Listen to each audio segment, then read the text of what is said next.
Hello, welcome to The Real Deal. I'm Gabby McEwen. It's always great to have your company and to give you some advice about property.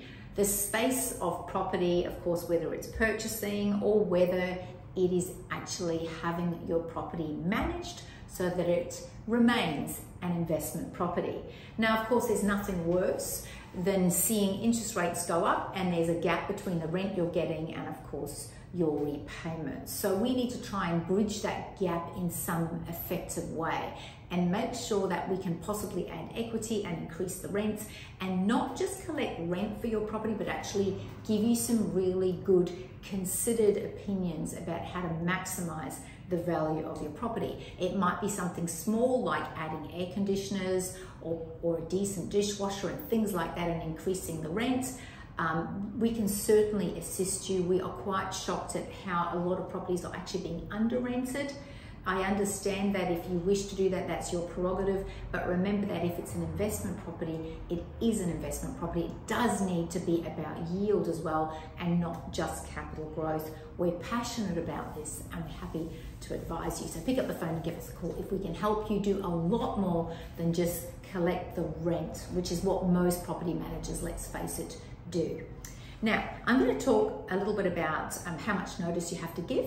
Just so you are aware of this, it's not 60 days, it's actually 2 full calendar months. There's a little bit of miscommunication and misunderstanding, we realize, in the marketplace, but it's actually 2 full calendar months. So please keep that in mind. I'd also like to point out that there are very high fines if you do not understand the legislation, or perhaps your property manager is unaware, or if you're self-managing. It comes with an extreme caution. There are fines for landlords and agents of up to $7,000. So just be aware of that. You've really got to know what you're doing. You could be opening a massive can of worms. If you are self-managing and you don't understand the legislation. There's a lot more to it than you probably are aware. Now, a couple of other things I'm also just going to cover today is rental increases. Now, as I mentioned, if this is an investment property, you want to stay with the times and make sure that you're charging your tenant accordingly and according to what the increases are around. Now, is rent capped in Queensland or is it uncapped? Well, resi real estate property management is not actually capped. Okay, so you can actually put the rent up to what you would like it to be, but just be aware that a tenant can actually appeal a rent increase if it's deemed unreasonable.